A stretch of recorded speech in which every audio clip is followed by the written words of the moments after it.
Welcome to the next episode of Digital Supply Chain Institute Insights in Action. In today's episode, we are talking about AI regulation.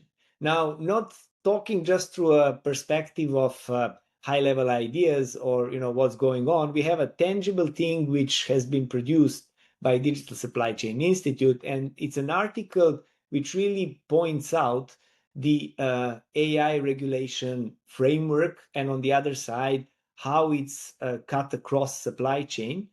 So my guests today are Sarah Lahti and Dravida Seetharam, who are members of DSCI team, and both of them co-authors of the article.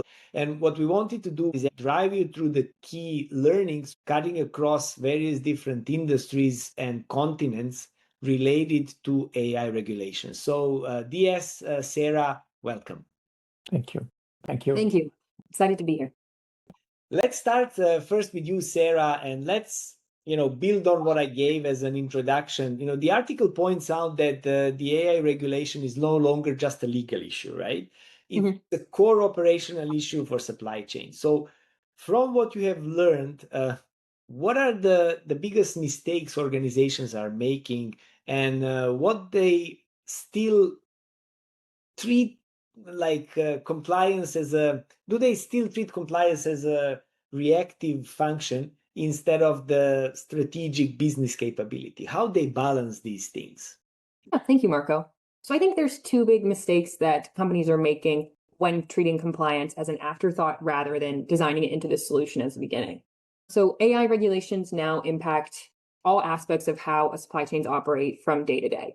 So they influence what data can be used, where it can be stored, how it's processed, what level of human insight is required, and even how supply chains work with their third parties and, such as their suppliers and partners. So waiting until deployment to consider these requirements oftentimes will result in companies spending more time and more resources redesigning systems, requires them to delay rollouts, and oftentimes even facing fines for non-compliance. So those that factor in compliance from the start, they'll save money, they'll save time, they'll save resources, and will even create a competitive advantage for themselves compared to those that have to then backtrack and try to adjust to become compliant. I think another mistake is treating compliance only as the responsibility of the legal department or team. As AI systems become more advanced, they impact a variety of different functions within one supply chain. And the organizations that are the most successful are those that view it as a business capability. So they'll build it into their operating model from day one and then work together to stay up to date on the latest laws and regulations. So the strongest organizations really will shift their mindset from how do we comply to how do we build a competitive advantage while being compliant.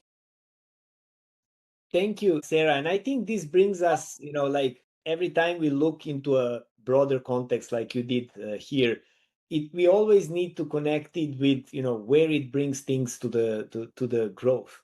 And this leads me to the second question, which I would like to pose to you, DS. You describe a growing competitive asymmetry between highly regulated regions and more flexible innovation-oriented regions, right? And we know that the world is divided in these two. So how do you see this divide affecting supply chains and reshaping global competition over the next few years, especially in multinational companies?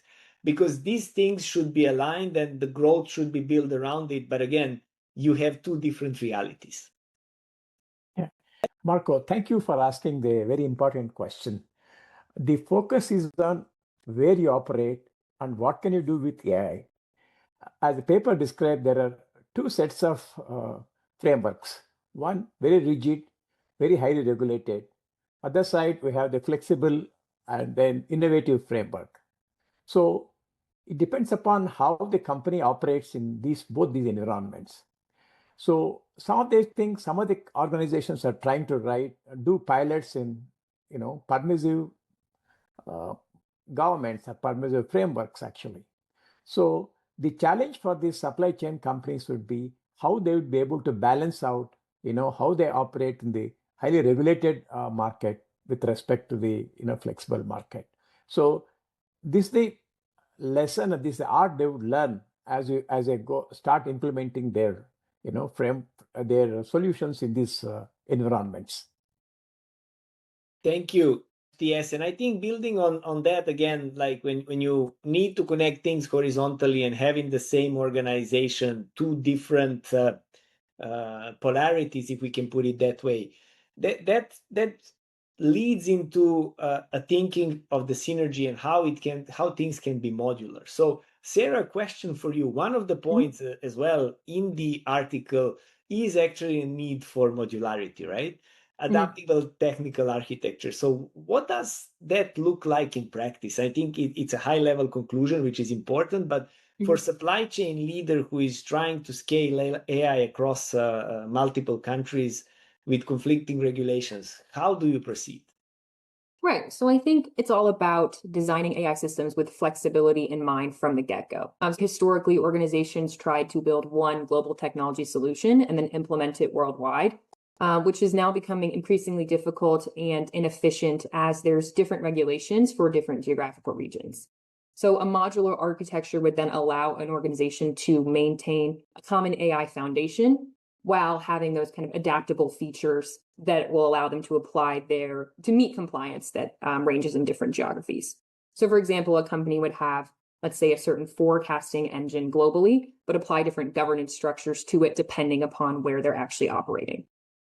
And so from a leadership perspective, it's really about building adaptability into an organization's technology strategy so they don't have to redesign from the ground up, depending upon the regulations of the market they're operating in. And combining all the three questions, we always like to wrap up with the practical steps. And I think, it's always great to bring the learnings to say in which direction the practical application can go.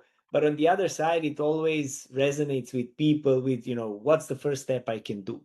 So DS, a question for you to wrap up the conversation is, you emphasize that balancing rapid AI innovation with governance and risk control, which are two important pillars for having successful AI strategy, right? What are the practical first steps supply chain executives should take today to prepare their organization for the future of global AI regulation? Again, thank you for asking me to sum this up, Marco. There is no space for something called regulatory certainty. Regulations are evolving.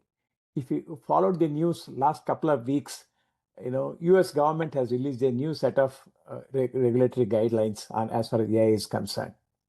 So as these regulatory structures are evolving around the globe, three things need to consider for a supply point of view, from supply chain point of view. One, governance needs to be a cross-functional. That is, technology cannot be the only pillar of AI in this case. Legal, procurement, risk, operations, all the departments in an organization need to get involved in this understanding this AI governance or AI regulation. Number two, you need to build foundational capabilities, things like documentation, traceability, monitoring systems, and the typical what you have for any certification process, you need to build in the organization. Third, of course, is the talent. People should understand what this governance means, what this regulation means to her or his job as a thing. So it's very important to build this sort of a culture in the organization to understand what AI regulation means, how it affects him or her at the job. Yeah. So the goal is the organization can innovate, scale responsibility and adjust as the regulatory environment proceeds. Like I said, there is always a challenge between oversight and innovation. That's a struggle that has to go through for a long time to come. Thank you for asking this question, Marco. Thank you very much, DS, and thank you, Sarah. I think this was a very productive conversation. On the other side, I do know that this work will be continuing because we can only say that the AI regulatory side is super important, but it's still evolving, and it's evolving alongside the innovation. And I think what you have shared with us has been very valuable because the key thing is that we can say that this is an ongoing process. it won't be finished in next few months. It will be definitely building up over the years as far as technology accelerates, and on the other side, as far as we find more applications which are valuable for supply chain transformation.